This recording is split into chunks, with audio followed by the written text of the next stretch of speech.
My name will not matter to whoever reads this, but pattern division taught me that omission is its own kind of lie, so I will give it anyway. I am Tarvik Asan, analyst cadet, posted 18 months to relay station Kessa 7 on the inner curve of the vein corridor. For 11 of those months, my only assignment was a single courier. Her name in our files was Bryn Escher. Her classification, stamped on every page Corsi ever filed, was Class 16, Origin World unlisted by request of higher command, though everyone on the analysis deck knew what that meant. Commander Yelvin Corsi ran the station the way some officers run a ledger that always balances. Forearmed, scholarly by caste, the kind of patient that only comes from never having been proven wrong. He did not build profiles. He built monuments. Escher's file was the one he was proudest of: 11 months of birth logs, fuel purchases, comm intercepts skimmed from 3 relay stations along her usual route, biometric residue lifted off a dozen boarding ramps she had touched without ever knowing we watched the rails. He knew the hour she docked. He knew which ration packet she drew from the commissary, which hand carried her crate, which side corridor she used to clear customs rather than the main concourse everyone else used. He called it the cleanest profile pattern division had built on a Deathworld subject in a decade, and he was not a man who said things like that lightly. My own contribution to the file was smaller than Corsi's, but it was mine, and I was proud of it the way a junior officer is proud of work no one above him will ever credit by name. I cross-referenced her fuel purchases against the freight manifest she carried, looking for the gap between what a courier should spend and what she actually spent, and found none.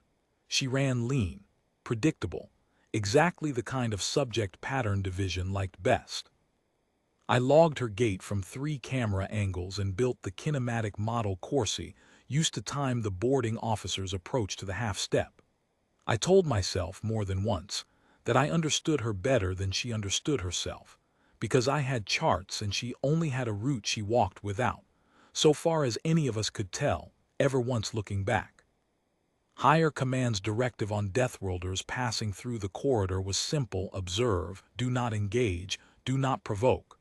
Corsi had a second directive that never appeared on any manifest. He wanted her, not killed, not even questioned in the usual sense, contained quietly before she ever knew she had been seen. A single living specimen, he told the senior staff during the planning session I was permitted to attend only as a note-taker, was worth more to the conquered than any fleet engagement we could survive losing. He said it the way a man describes a sure investment. No one in that room disagreed with him out loud. I flagged 3 anomalies in the final 2 weeks before the operation, and I wanted on record that I flagged them, even though nothing came of it at the time. A half-second pause at a junction the model swore she would clear without slowing. A morning she carried her crate in the wrong hand. A day she skipped the ration line entirely, the first such gap in 11 months of unbroken routine. Corsi marked each one noise, the kind of harmless variance any sufficiently long profile accumulates, he said, and noise does not break a model this clean. I did not argue further. Pattern division does not promote cadets who argue with finished work, and I wanted, very badly then, to be promoted. On the morning of the operation, 4 boarding officers in soft suits took position along her predicted route, no visible weapons, time to intercept her at the customs junction at 0640, the exact minute the model had named for 11 straight cycles running. Corsi watched the approach from the analysis deck beside me, arms folded, reciting the timeline aloud the way other men recite scripture. Dock at 0612. Commissary by 0620. Customs queue by 0631. Junction at 0640. Contained by 0641. He said the last part twice, like a man tasting something he had been promised would be sweet. She arrived at 0612 to the second. Walked the corridor she always walked. Skipped the commissary again. Corsi noted it without comment, already filing it as the new, acceptable baseline. Carried her crate in the expected hand.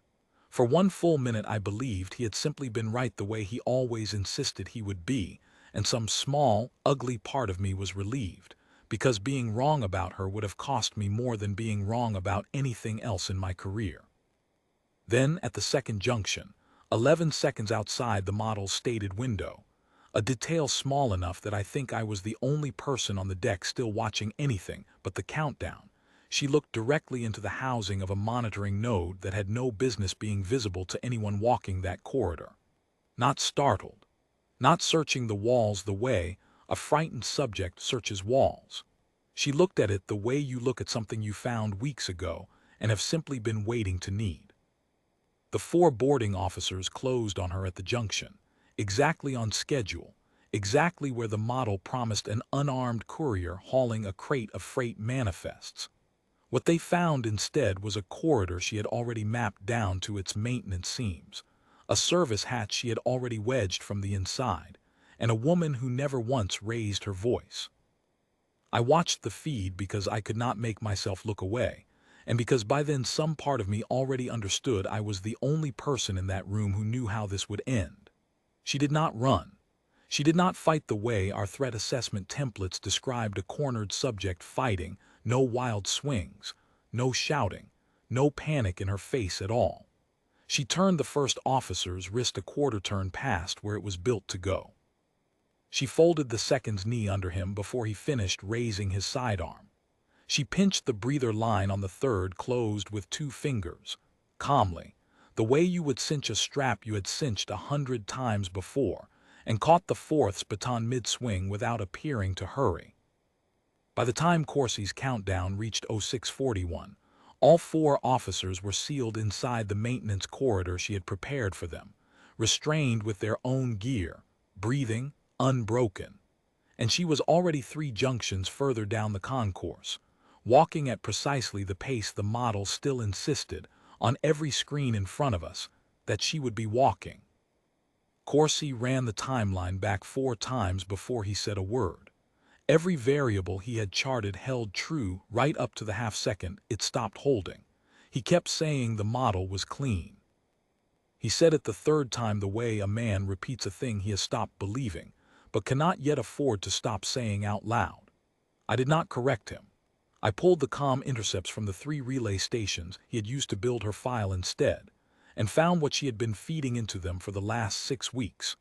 Patterns close enough to pass any analyst's eye, wrong enough to matter, planted at exactly the intervals that would make a patient man trust his own work a little more with each pass. She had not evaded our model. She had been quietly writing half of it herself, filling in the gaps we could not reach so we would finish the rest with confidence, and so she would know precisely when and precisely where we intended to take her. I went back further than Corsi thought to look, into the oldest intercepts, the ones from before either of us had been assigned to her file. The earliest deviation I found was 16 months old, a single ration line skip, flagged and dismissed by an analyst who had since transferred out, filed as noise the same way Corsi filed mine. She had been testing the edges of our attention since before I ever knew her name, not hiding from us. Mapping us the slow and patient way Corsi thought only his caste had the discipline for. We had spent 11 months learning her schedule. She had spent longer learning the shape of the people watching it. The division sealed her file as unresolved within the week and reassigned the station surveillance contract to Unit 2 corridors over. Corsi was transferred to a records post on the inner ring, where I am told he still reviews completed profiles and finds, each time, that they are flawless. I never told anyone what I saw at that second junction, 11 seconds outside the window, the half glance into a node she should never have known existed. I think about it some nights. There was no anger in it, no fear either, just a woman closing a file we had not yet realized she had opened first, on her own schedule in her own time. We spent 11 months learning everything we could about her.